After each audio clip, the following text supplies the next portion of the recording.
آج مدرسۃ الحسنین کی جانب سے درس قرآن کا اور انشاءاللہ اس کے بعد مولانا بلال صاحب کی طرف سے درس حدیث کا آغاز ہوگا اور یہ درس کا پہلا دن ہے۔ اور مقصد یہ دروس کے جو شروع کرنے کا کیا ہے، مقصد یہ دروس کے شروع کرنے کا یہ ہے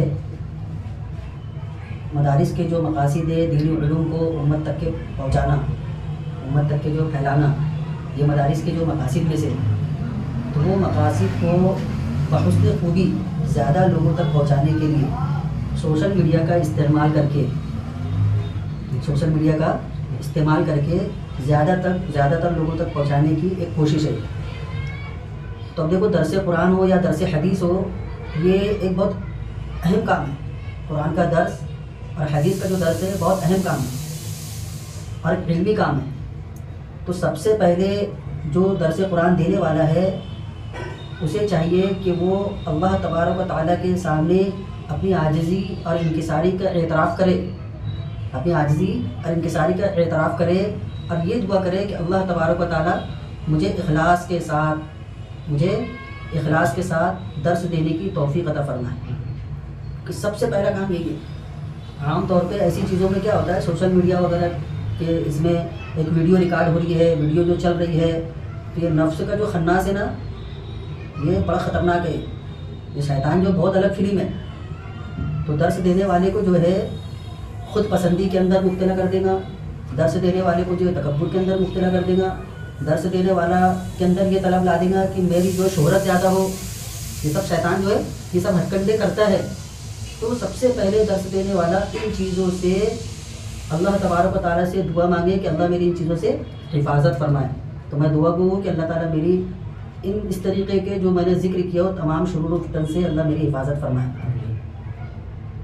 کیونکہ اخلاص کا ہونا سب سے زیادہ ضروری ہے۔ اخلاص کے بعد صرف کسی بھی عمل کے لیے اخلاص کا ہونا کافی نہیں ہوتا۔ کسی عمل کی اللہ تبارک و تعالیٰ کیا مقبول ہونے کے لیے صرف اخلاص کا ہونا کافی نہیں ہوتا۔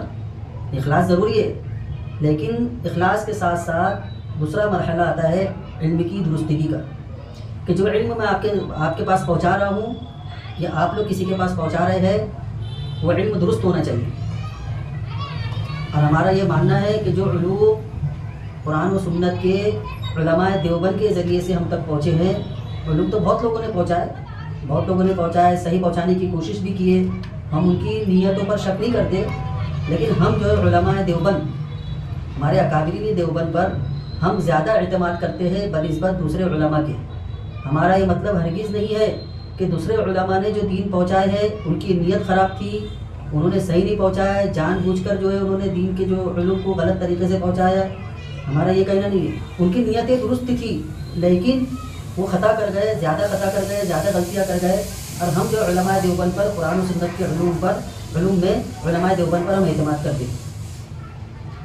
اب چاہے کوئی ہم کو جو ہے یہ کہے شخصیت پرست کہے، چاہے کچھ بھی کہے، یہ ہمارا ماننا ہے کہ علماء دیوبند نے ہی قرآن و سنت کے علوم کو امت تک کے بالکل صحیح انداز سے، صحیح طریقے سے پہنچایا ہے۔ اب دلائل کی دنیا میں کوئی ایسا پیدا بھی نہیں ہوگا کہ علماء دیوبند کو مات دے سکے۔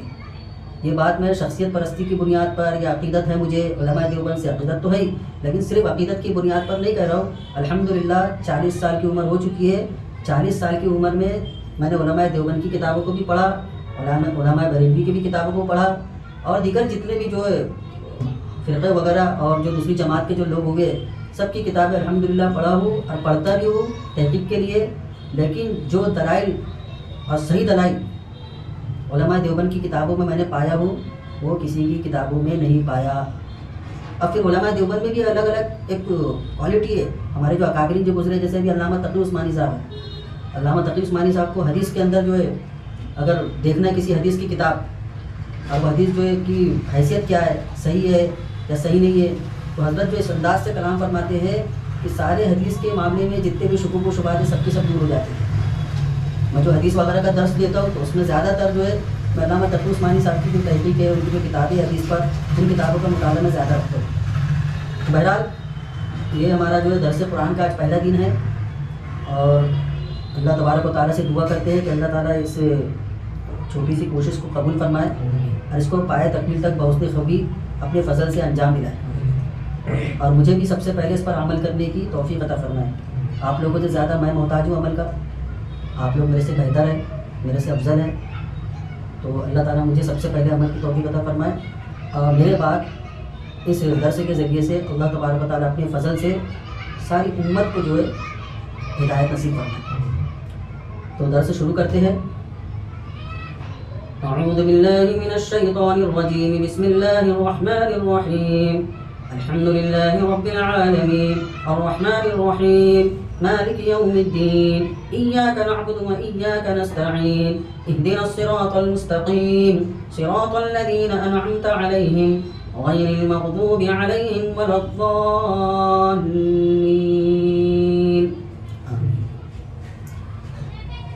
دیکھو ابھی جو سورہ میں نے آپ لوگوں کے سامنے تلاوت کی ہے اس کا نام ہے سورۃ الفاتحہ۔ سورۃ الفاتحہ یہ سب سے مشہور نام ہے، جو چھوٹے چھوٹے بچوں کی زبانوں پر بھی یہ نام رہتا ہے۔ سورہ فاتحہ مکتب میں پڑھنے والے بچے سے بھی اگر آپ کہیں گے سورہ فاتحہ کسے کہتے ہیں، وہ بچہ آپ کو الحمدللہ رب العالمین پڑھ کر بتلا دے گا۔ اچھا ایک بات اس میں آن لائن کے اندر جو ہے ہمارے کچھ طلبہ طالبات بھی ہے، تو ایک بات یہ ذہن نشی کرے کہ یہ جو درس ہو رہا ہے، یہ درس آپ لوگوں کے سامنے جو درس میں نے دیا ہوں وہ ایک عالمانہ تحقیقانہ درس ہے، جس میں تحقیقی طور پر تحقیق کے ساتھ باقاعدہ علماء کے اختلافات کو بیان کرنے کے ساتھ درس دیا گیا ہے۔ تو ابھی جو درس ہو رہا ہے اس درس میں اور آپ لوگوں کو جو درس دیا گیا اس درس میں آپ لوگ بہت فرق محسوس کریں گے۔ وہ جو درس ہے وہ طلبہ طالبات ان کے لیے مخصوص ہے، اس میں مفسرین کے اختلاف بھی آپ لوگوں کو بتایا گیا ہے، مفسرین نے کیا فرمایا، علامہ آلوسی رحمۃ اللہ نے کیا فرماتے ہیں، علامہ ابن کثیر نے اس روایت کے بارے میں کیا کہا، یہ ساری بحثیں یہ طلبہ اور طالبات کے لیے ہوتی ہے، علماء کے لیے ہوتی ہے۔ اب یہ جو درس آپ لوگ جو سن رہے ہیں یہ عوام الناس کے فائدے کے لیے اس درس کو ریکارڈ بھی کرایا جا رہا ہے، اور مدرسے کے طلبہ وغیرہ کو جو تربیت کے لیے بھی جو ہے درس جو سنایا جا رہا ہے، تو اس میں آپ وہ لہجہ وہ انداز نہیں محسوس کریں گے، اور ہونا بھی نہیں چاہیے۔ انسان ایک مبلغ کے لیے سب سے بڑے کمال کی بات یہ ہے کہ وہ آگے والے کے حساب سے بات کرے، آگے والے کے حساب سے بات کرے، یہ مبلغ کا کمال ہے۔ اس کے پاس جس انداز سے لوگ بیٹھے ہوئے ہیں اس انداز کی گفتگو کریں۔ ابھی ہمارا جو درس چل رہا ہے عوام میں چل رہا ہے، عوام کے لیے چل رہا ہے، تو ہماری گفتگو اس لیول کی ہونا چاہیے کہ عوام الناس سمجھ لے اس کو۔ اب میں جو ہے عوام الناس کے اندر خطاب کروں، عوام الناس کے اندر جو ہے درس دوں، لیکن میرا انداز جو یہ ہو کہ میں اس میں نو صرف بھی بیان کر رہا ہوں، فصاحت و بلاغت بھی بیان کر رہا ہوں، عوام الناس کو سمجھ میں نہیں آ رہا ہے۔ اصل جو درس سے جو مقصد ہے وہ مقصد ہی حاصل نہیں ہوگا۔ تو بہرحال ہمارا جو درس ہوگا ابھی اس انداز سے ہوگا، طلبہ طالبات جو سن رہے ہیں ان کے لیے میں بات بتا دیا کہ بس اس انداز سے گفتگو ہوں گی کہ عوام الناس اس کو اچھی طریقے سے سمجھ لیں۔ دیکھیے اسلام کی خوبصورتی، اس دین اسلام کی خوبصورتیوں میں سے سب سے بڑی خوبصورتی یہ ہے کہ دین اسلامی ایک ایسا مذہب ہے جس نے ہر چیز کا طریقہ بتلایا ہے، ہر چیز کا ادب بتلایا ہے۔ دنیا کے اندر اسلام کے علاوہ بھی بہت سارے مذاہب ہوئے ہیں، لیکن ان مذاہب میں آپ کو کہیں یہ نہیں ملے گا کہ ایک ایک چیز کا باقاعدہ طریقہ بتلایا گیا ہو، ادب سکھلایا گیا ہو، یہ کام کا یہ ادب ہے، یہ کام کا یہ طریقہ ہے۔ مذہب اسلام کی خوبصورتی ہے۔ آج جو ہے ہمارے جو جدید تعلیم یافتہ حضرات جن کے اوپر مغربیت کا غلبہ ہے، وہ اسلام کے ان آداب کو اور ان مستحبات کو غفلت کی وجہ سے اور حقارت کی نظر سے دیکھتے ہوئے اور علماء پر طعن و تشنیع کرتے ہوئے یہ کہتے ہیں کہ علماء نے، یہ مولویوں نے ہم کو چھوٹی چھوٹی چیزوں میں الجھا کر مسلمانوں کو پیچھے کر دیا۔ کیا کہتے ہو؟ مسلمانوں کو کیا کر دیا؟ پیچھے کر دیا۔ چھوٹی چھوٹی چیزوں کو الجھا کے مسلمانوں کو پیچھے کر دیا۔ یہ مغربیت کا غلبہ جن لوگوں پر ہو گیا ہے وہ لوگ یہ کہتے ہیں۔ اب یہ کہیں گے مولوی جو ہے صرف مسلمانوں کو اسی میں لگا کے رکھے ہیں، سیدھے ہاتھ سے کھانا کھاؤ، الٹے ہاتھ سے مت کھاؤ، پہلے سیدھا پیر رکھو پھر الٹا پیر رکھو، فلانی جگہ جانا ہے تو تم کو بسم اللہ پڑھنا ہے۔ تو مغربیت کا جدید تعلیم یافتہ جو نوجوان آج یہ کہہ رہا ہے کہ یہ سب چیزوں میں مسلمان الجھ کر کیا رہ گئے؟ پیچھے رہ گئے۔ ہم ان سے یہ پوچھتے ہیں کہ ہمیں یہ بتاؤ کہ یہ جو آپ جو ماڈرن طریقے سے کھا رہے ہیں، خلاف سنت کھا رہے ہیں، کھانے کا ادب اللہ کے نبی نے بتایا کہ سیدھے ہاتھ سے کھاؤ، آپ الٹے ہاتھ سے کھا رہے ہیں، تو آپ نے الٹے ہاتھ سے کھا کر کون سی ترقی کر لی؟ اللہ کے نبی نے فرمایا گھر میں داخل ہو تو پہلے سیدھا پیر رکھو، تو آپ الٹا پیر رکھ رہے ہیں، تو آپ نے الٹا پیر رکھے کون سی ترقی کر لی؟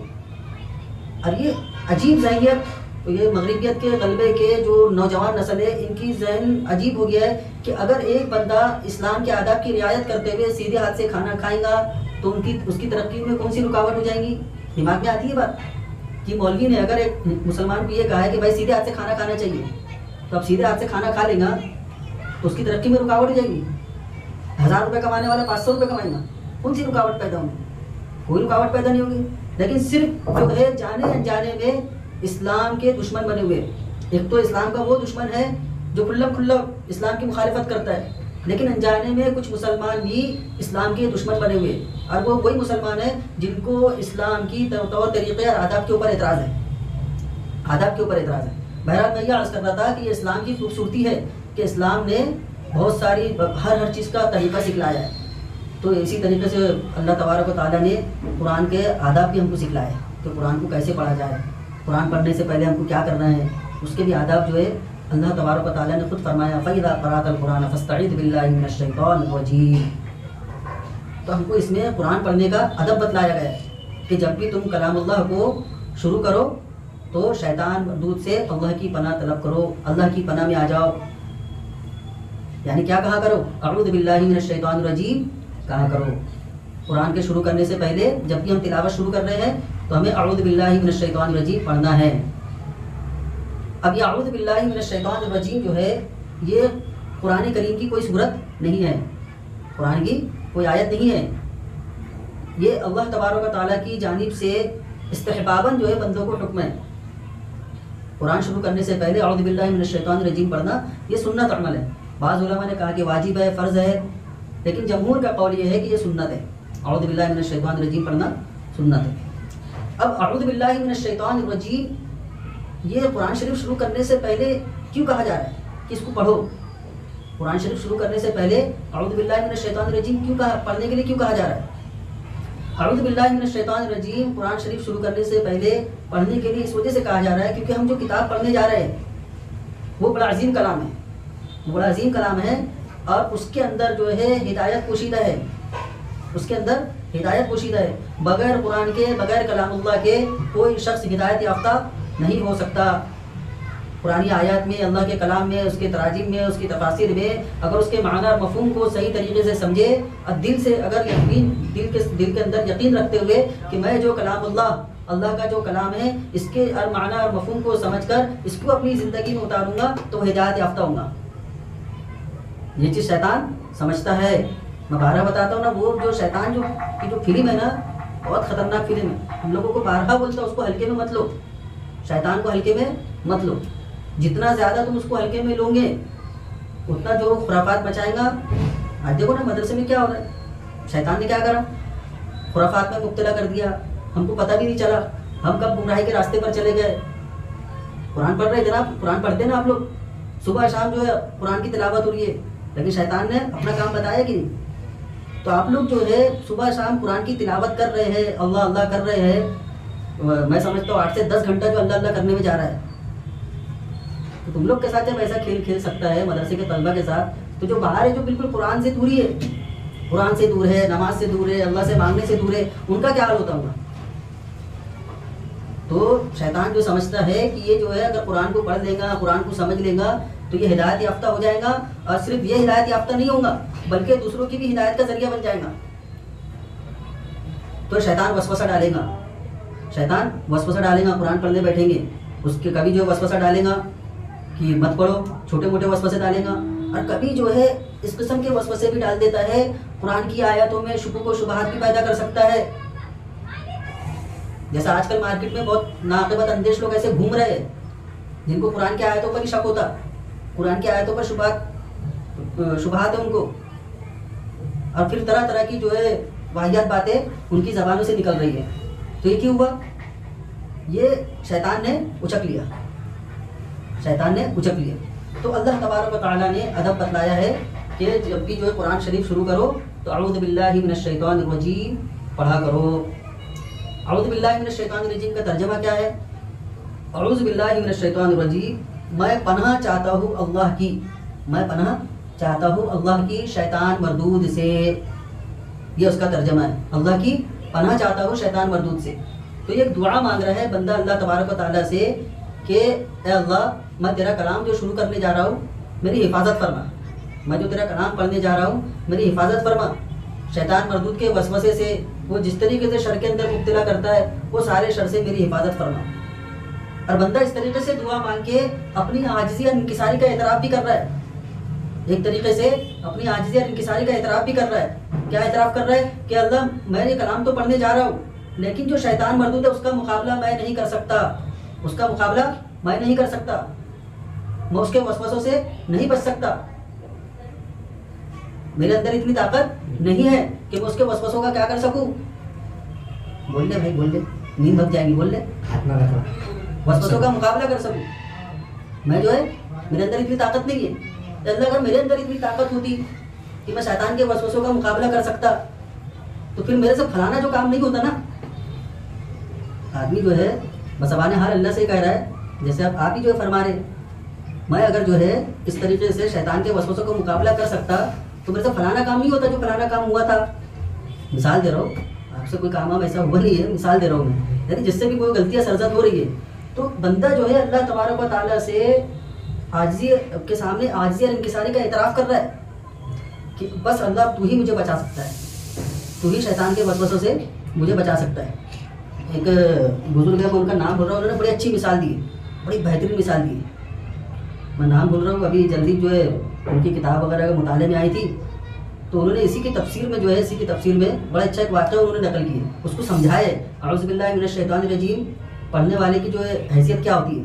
آپ لوگوں نے دیکھے ہوں گے دو بچے باہر کھیل رہے ہیں، دو بچے باہر کھیلتے. ہمارا آپ بھی بچے تھے، پہلے چھوٹے چھوٹے تھے جب کھیلتے تھے تو ایک بڑا بچہ چھوٹے بچے کو مار دیتا ہے. بڑا بچہ کیا کرتا ہے؟ چھوٹے بچے کو مار دیتا ہے. تو چھوٹے بچے کے اندر وہ طاقت نہیں رہتی وہ بڑے لڑکے کو مار سکے. اب یہیں کی مثال لے لو. اب مزمل ہے، اپنے مدرسے میں مزمل ہے، تو مزمل نے اس کو چھیڑا. کس کو چھیڑا؟ معین صاحب کو چھیڑ دیا. مزمل نے معین صاحب کو چھیڑا. اب معین صاحب کو چھیڑنے کے بعد جو مزمل اس کے پیچھے مارنے کو دوڑ رہا ہے تو وہ بچہ کیا کرے گا مزمل اس وقت میں؟ اپنے جو بڑے اس کے والد رہیں گے تو اپنے باپ کے آغوش میں آ جائے گا، بالکل لپٹ جائے گا کہ ابو ابا کر کے چلا کے لپٹ جائے گا. ایسے ہی کرتے تھے نا بچپن میں، کسی کو چمٹی لے لیتے تھے اور چمٹی لینے کے بعد جب وہ مارنے جاتا تھا تو ابا اور اماں کے آغوش میں لپٹ جاتے تھے. تو بچہ جیسے وہ کہتا ہے نا ابا کر کے، تو حضرت فرمانے لگے کہ وہ جو ہے اعوذ باللہ من الشیطان الرجیم جب بندہ پڑھتا ہے نا قرآن شروع کرنے کے پہلے تو وہ ایسا ہی معاملہ ہے. وہ جیسے وہ بچہ ابا کہتا ہے تو بندہ کہتا ہے اللہ، یعنی اب میرے اندر طاقت نہیں ہے اس سے مقابلہ کرنے کی، آپ ہی مجھے اس سے بچا سکتے ہیں، آپ ہی مجھے اس سے بچا سکتے ہیں. تو اعوذ باللہ من الشیطان الرجیم بالکل پڑھنے کو لازماً تلاوت کرنے کے پہلے لازم پکڑ دو. اچھا دیکھو، اعوذ باللہ من الشیطان الرجیم جو ہے صرف قرآن کریم کی تلاوت کے ساتھ خاص نہیں ہے. مدرسے کے طلبہ اور عموماً جو عام طور پہ کیا سمجھتے ہیں، اعوذ باللہ من الشیطان الرجیم صرف قرآن کی تلاوت کرنے کے لیے، ایسے ہی سمجھتے ہیں نا جی. اس کے علاوہ کبھی پڑھتے ہیں اعوذ باللہ من الشیطان الرجیم؟ پڑھتے ہیں کبھی؟ توفیق ملی ہے کبھی پڑھنے کی؟ اعوذ باللہ من الشیطان الرجیم یہ وساوس وغیرہ سے حفاظت کے لیے بھی ہے. برے وسوسے آ رہے ہیں، گناہ کی طرف وسوسے آ رہے ہیں، احادیث میں اس کی بھی ترغیب دی گئی ہے کہ اگر جو غلط خیالات اور غلط وسوسے آ رہے ہیں تو اس وقت بھی اعوذ باللہ من الشیطان الرجیم پڑھو، اللہ تبارک و تعالیٰ کی پناہ مانگو. اب ایک بار شیطانی وسوسے آ رہے ہیں، ایک بار آ رہے ہیں، دو بار آ رہے ہیں، شیطانی وسوسہ دور نہیں ہو رہا ہے تو بار بار پڑھو. 3 بار پڑھنے سے دور نہیں ہو رہا، 4 بار پڑھو. اگر جتنے وسوسے جتنی شدت سے ہم کو ہے گناہ کے، وہ وسوسوں کو اگر ختم کرنا ہے جڑ سے تو بار بار اس کا ذکر کرتے رہو. بھائی وسوسوں کا خاتمہ تو نہیں ہو سکتا نا، انسان سے اندر گناہ کے وسوسے نہ آئے ایسا ممکن نہیں ہے. وسوسے آئیں گے لیکن ہمارا کام کیا ہے؟ ہمارا کام یہ نہیں ہے کہ ہم ان وسوسوں کے آگے گھٹنے ٹیک کر شریف بھائی کی دکان میں بیٹھ کر سمجھ میں وسوسوں پر عمل کر لے، یہ ہمارا کام نہیں ہے. ہمارا کام یہ ہے کہ ان وسوسوں پر عمل نہ کرتے ہوئے ان وسوسوں کو دور کرنے کی کوشش کرے. اور بزرگوں نے جو اس کا طریقہ کار بتایا ہے وہ یہی ہے کہ اگر بار بار وسوسے آ رہے تو بار بار تعوذ کا اہتمام کرے. 10-11 مرتبہ پڑھنے سے وسوسہ نہیں جا رہا تھا، 21 مرتبہ پڑھے اس سے بھی نہیں جا رہا تھا، اور زیادہ پڑھے. تو اللہ کے رسول صلی اللہ علیہ وسلم نے قرآن کریم کی تلاوت کے علاوہ بھی بہت سے مقامات میں تعوذ پڑھنے کی ترغیب دی ہے. الگ الگ الفاظ کے ساتھ تعوذ کا جو ہے ذکر ملتا ہے. کہیں پر اعوذ باللہ من الشیطان الرجیم کی ہے جو کہ زیادہ راجح ہے، قرآن شریف شروع کرنے کے پہلے اعوذ باللہ من الشیطان الرجیم. ایک جو قول ملتا ہے اعوذ باللہ السمیع العلیم من الشیطان الرجیم، یہ بھی پڑھا جاتا ہے، لیکن زیادہ راجح جو ہے دعا شیطان مردود سے پناہ مانگنے کے لیے یہ استعمال ہوئی ہے۔ اسی طریقے بیت الخلاء ہم جب جاتے ہیں تو وہاں پر بھی تعوذ پڑھتے ہیں، بیت الخلاء جاتے ہیں تو وہاں پر بھی ترغیب دی گئی ہے نا، اللہم انی اعوذ بک من الخبث والخبائث، یہ بھی تعوذ ہے۔ تعوذ کہتے ہیں شیطان مردود سے پناہ مانگنے کو، اللہ کی پناہ میں آنے کو، شیطان مردود سے اللہ کی پناہ میں آنے کو، اس کا نام تعوذ ہے۔ تو الگ الگ مقامات میں رسول اللہ صلی اللہ علیہ وسلم سے الگ الگ الفاظ کے ساتھ تعوذ جو ہے منقول ہے، تو اس کو پڑھنا یہ سنت ہے۔ تو اگر آپ اس کا اہتمام کریں گے تو آپ کی ترقی میں رکاوٹ نہیں ہوں گی۔ آپ اگر 5,000 روپے کماتے ہیں تو بیت الخلاء جانے سے پہلے اللہم انی اعوذ بک من الخبث والخبائث اگر پڑھ لیں گے تو آپ 3,000 روپے والے نہیں ہو جائیں گے۔ یہ بات ماڈرن طبقوں کو سمجھاؤ، جن لوگوں کو سنتوں سے الرجی ہو گئی ہے، جو بھوک رہے ہیں باہر نکل کے کہ مولویوں نے جو ہے سنتوں میں مستحبات کو الجھا کر رکھ دیا ہے، جس کی وجہ سے مسلمانوں کی ترقی میں رکاوٹ پیدا ہو گئی ہے۔ تو ان بےہودوں کو یہ بات سمجھاؤ کہ میں 5,000 روپیہ روز کماتا ہوں، اب بیت الخلاء جانے کی دعا پڑھتا ہوں تب بھی 5,000 کما رہا ہوں، میں 4,000 نہیں ہوئے، میرے 3,000 نہیں ہوئے، 5,000 کما رہا ہوں۔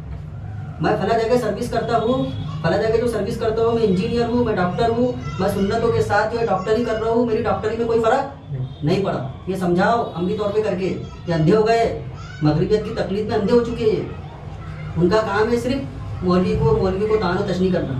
مولوی بیچارہ نہیں، ویسی فرقہ ایک ایسے ملامتی فرقہ بن گیا مولوی، جو بھی اچھا کام کرے گا بس اس کے اوپر نشانہ بنے گا۔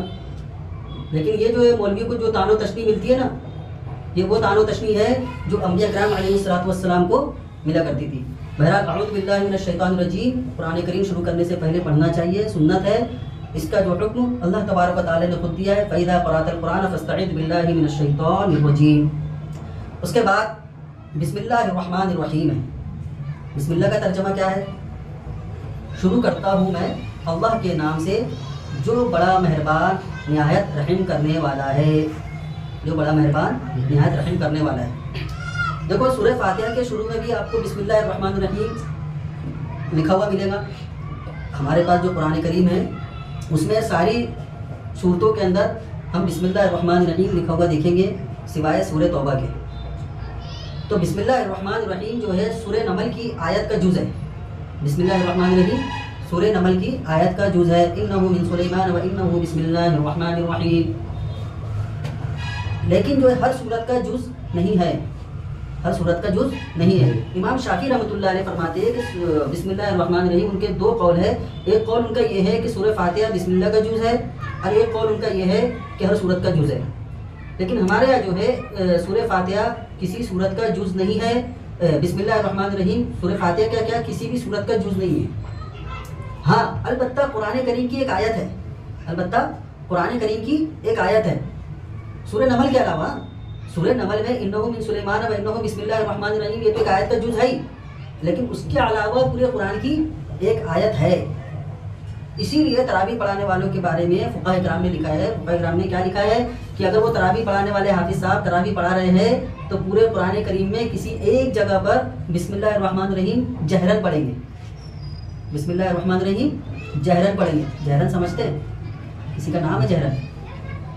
کہاں ہے؟ ہمارے گھر کے پاس رہتے ہیں۔ جہرن کیا ہے؟ جہرن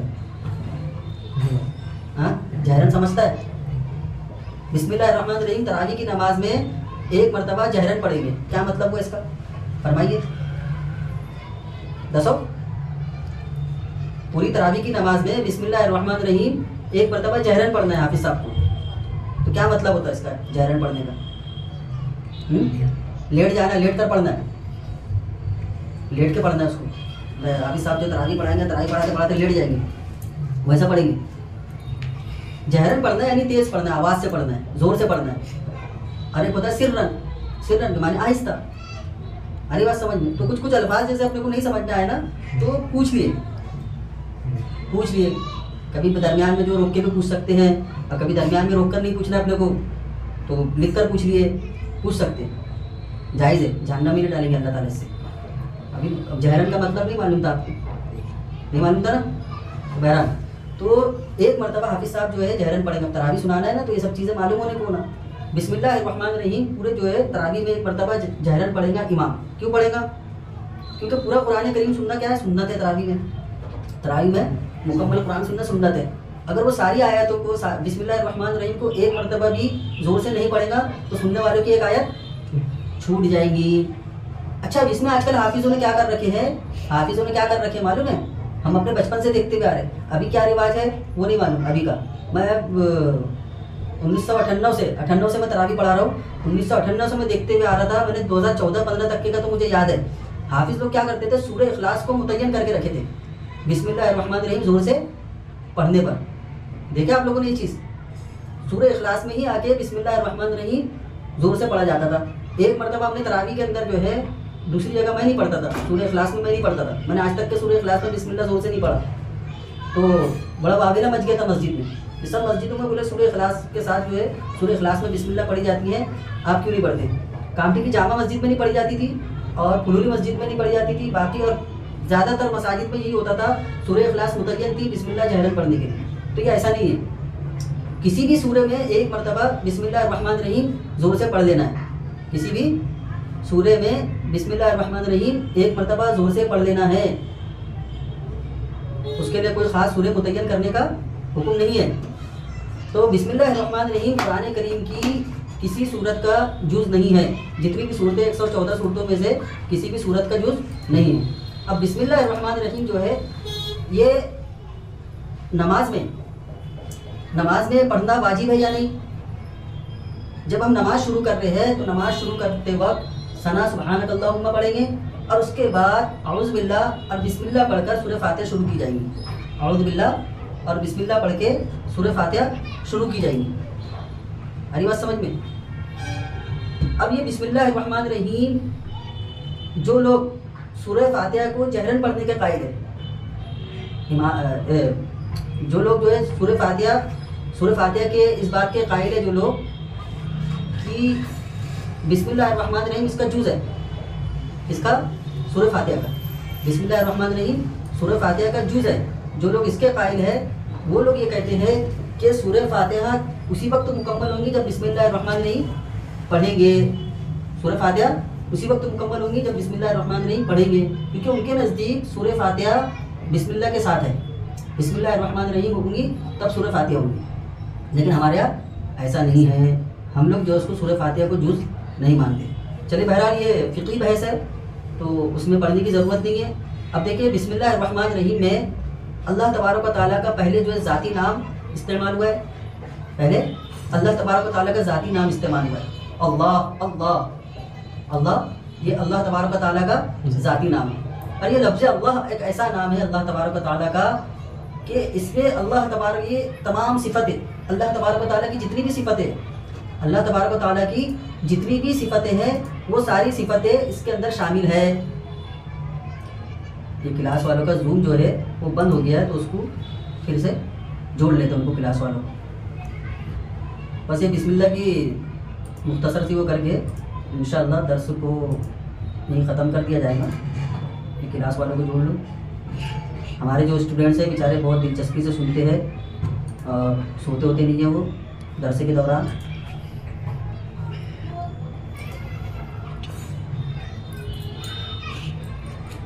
کام کرنا ویڈیو کو بند کر۔ تو بسم اللہ الرحمن الرحیم اس میں سب سے پہلے اللہ تبارک و تعالیٰ کا ذاتی نام ہے، بسم اللہ اللہ کے نام سے، آئی بات سمجھ میں؟ اللہ کے نام سے شروع کرتا تو یہ اللہ جو ہے نا، اللہ یہ اللہ تبارک و تعالیٰ کا ذاتی نام ہے اور اس میں اللہ تبارک و تعالیٰ کی تمام صفات مع اسماء الحسنیٰ جو 99 نام حدیث شریف کے اندر آئے ہیں وہ سب کچھ شامل ہے۔ یعنی اللہ وہ ہے جن کے اندر یہ صفات موجود ہے، جو صفات اللہ تبارک و تعالیٰ کی بیان کی گئی ہے وہ صفات کس کے اندر ہے؟ اللہ ہی کے اندر ہے۔ اور پھر اس کے بعد اللہ تبارک و تعالیٰ کی دو صفتوں کو بیان کیا گیا بسم اللہ الرحمن الرحیم میں، ایک ہے رحمان اور دوسرا ہے رحیم۔ تو رحمان اور رحیم کے بارے میں اب ہمارے سورہ فاتحہ کی طرف، تو اس میں اس کا ذکر آ جائے گا، ٹھیک ہے؟ تو سورہ فاتحہ کے بارے میں نہیں سمجھو، سورہ فاتحہ ایک ایسی سورہ ہے سب سے پہلے نازل ہونے والی مکمل سورہ فاتحہ کو یہ امتیاز حاصل ہے، یہ اعزاز حاصل ہے کہ سب سے پہلے مکمل سورہ جو نازل ہوئی ہے وہ سورہ فاتحہ ہے، مکمل سورہ جو نازل ہوئی ہے وہ سورہ فاتحہ ہے۔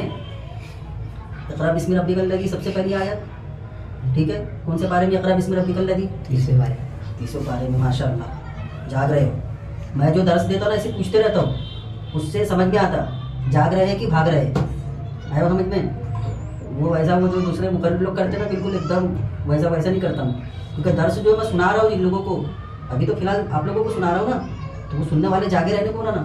تو سب سے پہلے جو اقرا بسم ربک الذی خلق نازل ہوئی. دیکھیں یہاں پر ایک نقطہ اللہ تبارک و تعالیٰ نے اقرا بسم ربک الذی سے یاد ہے, اللہ تبارک و تعالیٰ نے اقرا بسم ربک الذی خلق فرمایا, پڑھ اپنے رب کے نام سے. کیا فرمایا؟ پڑھ اپنے رب کے نام سے. تو اللہ کے نبی صلی اللہ علیہ وسلم کو اللہ تبارک و تعالیٰ نے کہا پڑھ اپنے رب کے نام سے, اور اس کے بعد مکمل سورہ نازل ہوئی, سورہ فاتحہ بسم اللہ الرحمن الرحیم شروع اللہ کے نام سے. اللہ کے نبی کو حکم ہوا پڑھ اپنے رب کے نام سے, اور پھر بسم اللہ نازل ہوئی. اللہ تبارک و تعالیٰ نے طریقہ بتلا دیا کہ اپنے رب کے نام سے پڑھنے کا حکم جو دیا گیا ہے تو اپنے رب کا نام کس انداز سے لینا ہے.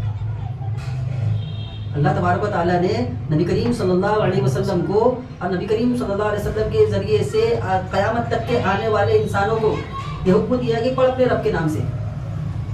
تو میں بتایا نا اسلام کی خوبصورتی جو بتایا میں نے شروع میں, اسلام کی خوبصورتی ہے کہ اسلام ایسا خوبصورت مذہب ہے کہ حکم بھی دیتا ہے, پھر اس حکم کو کیسے پورا کیا جائے اس کا طریقہ بھی بتلاتا ہے. تو اللہ تبارک و تعالیٰ نے حکم دیا پڑھ اپنے رب کے نام سے, اور پھر اللہ تبارک و تعالیٰ نے بسم اللہ کو نازل فرما دیا اور فرمایا بسم اللہ الرحمن الرحیم. میں نے جو تم کو حکم دیا تھا پڑھ اپنے رب کے نام سے, تو رب کا نام اس انداز سے لیا کرو, بسم اللہ الرحمن الرحیم شروع اللہ کے نام سے. آئی بات سمجھ میں؟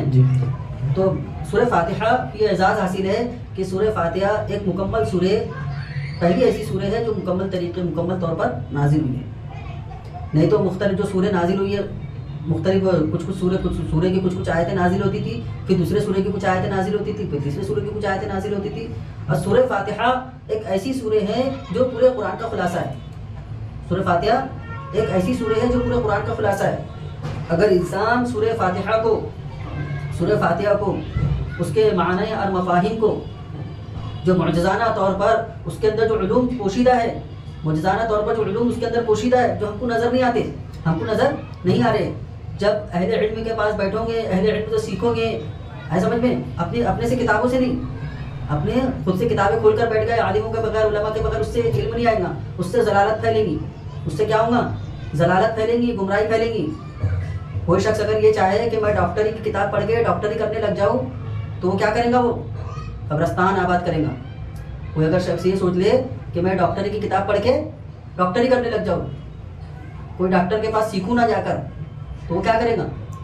قبرستان آباد کرے گا کہ نہیں کرے گا؟ تو ایسی محض کتابوں کے ذریعے سے علم نہیں آتا, علماء کے پاس بیٹھ کے سیکھنا پڑتا ہے.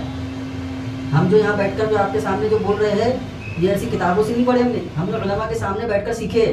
الحمدللہ علماء سے سیکھے, اکابرین سے سیکھے, اور آج بھی سیکھ رہے ہیں. اللہ نے چاہا تو مردے دم تک کے سیکھیں گے. تو کبھی اس نہج پر, اس رویے پر, اس طور پر نہیں جانا تو علماء کو چھوڑ کر محض ہم کتابوں کے ذریعے سے کتابیں پڑھ کے علم حاصل کر لیں گے, گمراہ ہو جاؤں گے. اور یہ بات جو ہے نا سمجھ میں نہیں آ رہی, ہماری نوجوان نسلوں کو سمجھ میں نہیں آ رہی یہ بات. کسی کو بھی تھوڑی موڑی اردو آ جا رہی ہے, وہ یوٹیوب پر آ کے بیٹھ جا رہا, تقریر کرنا چالو کر دے رہا ہے, دین پر باتیں کرنا چالو کر دے رہا ہے. دیکھو نا وہ مشہور زمانہ فتنہ ہے, دیکھو گے نا یوٹیوب پر, انجینئر محمد علی مرزا, اتنا بڑا فتنہ. اس کا کیا ہے, کیا علم اس کے پاس؟